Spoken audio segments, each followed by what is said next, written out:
Okay, let's be honest. HBO is remaking Harry Potter, and this is either going to be insanely good or a massive disappointment. Because this isn't just a show, this is people's childhood, and remaking something like that, that's risky. But then the Finding Harry documentary dropped, and after watching it, I can say this pretty clearly. This team is taking it seriously. Like, really seriously. In this video, we're breaking down everything: hidden details, design choices, casting decisions, small but important touches, stuff you probably didn't even notice. And by the end, we're answering one simple question: can we actually trust this show, or are we heading for another disappointment? Let's get into it. First up, Hogwarts. At first glance, you're like, okay, this is the Hogwarts we know, but give it a few seconds and you start to realize it's not the same. It's upgraded. Take the Great Hall. The teacher's table is now split into two. Sounds like a tiny change, right? But it completely shifts the feeling of the scene. Dumbledore isn't just sitting there anymore. He's positioned as the center of attention. The whole scene carries more weight. Then you look at the stained glass. All four house symbols are built directly into the environment. And that does something important. No matter where you look, you feel Hogwarts.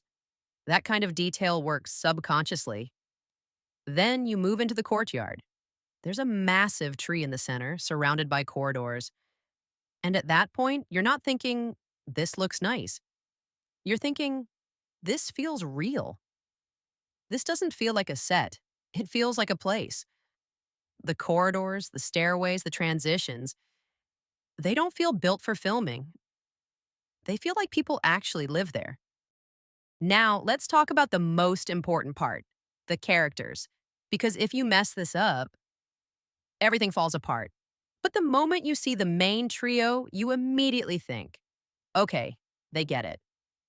They actually feel like the book versions. Hermione feels more imperfect, more real. Ron has that classic awkward, warm energy. Harry feels simpler, more grounded, more like a normal kid. And that's important because Harry is supposed to be normal. Then there's the color palette. Harry, cooler tones Ron, warm, earthy tones Hermione, softer, pastel tones. It sounds small, but it builds character identity. But Snape? Yeah, this is where things get tricky. Because this version of Snape looks too good, too clean, too charismatic. Snape is supposed to make you uncomfortable. You're not really supposed to like looking at him. This version, he looks cool. So now the big question is this still Snape? Now, on the other hand, Neville. Perfect. Even in a short scene, you feel his vulnerability immediately, which tells us something important. They do understand these characters. It's just some choices are going to be controversial. This part is really strong. Harry's cupboard. This time, it's not just a small space. It's character storytelling. You see fruit stickers on the wall, magazine cutouts, little drawings. At first, you think, nice detail. But then it clicks. This kid spends time here because he has nowhere else to go, and he's alone. He's trying to build his own little world. Then you look at Dudley's side: photos everywhere, attention everywhere. The contrast is brutal, and that's where the show stands out. It's not just showing you Harry's life, it's making you feel it. Now we get to the fun part: the details. And honestly, it's kind of insane. Even the brooms look more stylized, more intentional. But the real highlight? The golden snitch. There's a tiny clawed detail on it. That's a reference to the Snidget bird from early Quidditch history. Think about that for a second. They didn't have to include that, but they did. And that tells you everything. This team cares about the lore.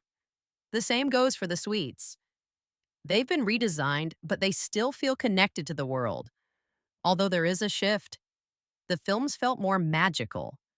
The show feels more real. And that seems intentional. Less fantasy glow, more physical reality. Diagon Alley has been seriously expanded.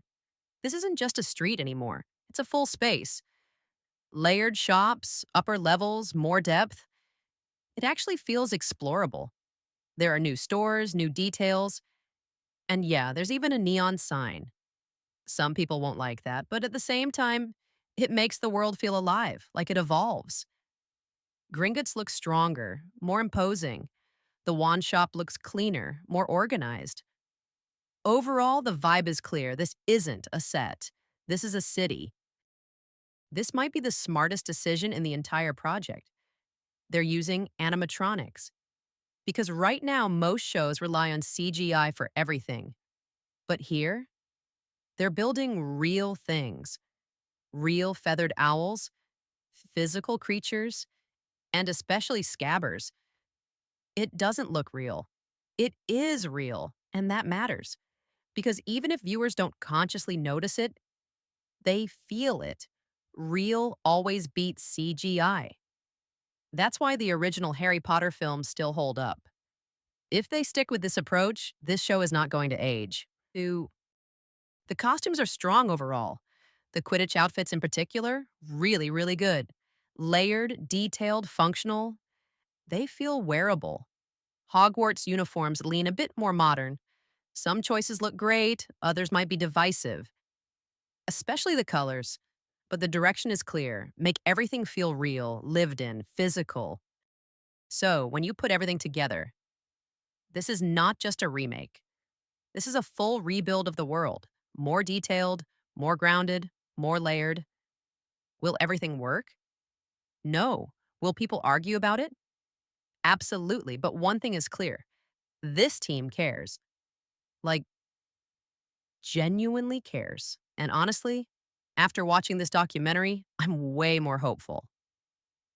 All right, your turn. If you caught details I missed, drop them in the comments. I'm actually curious what you noticed.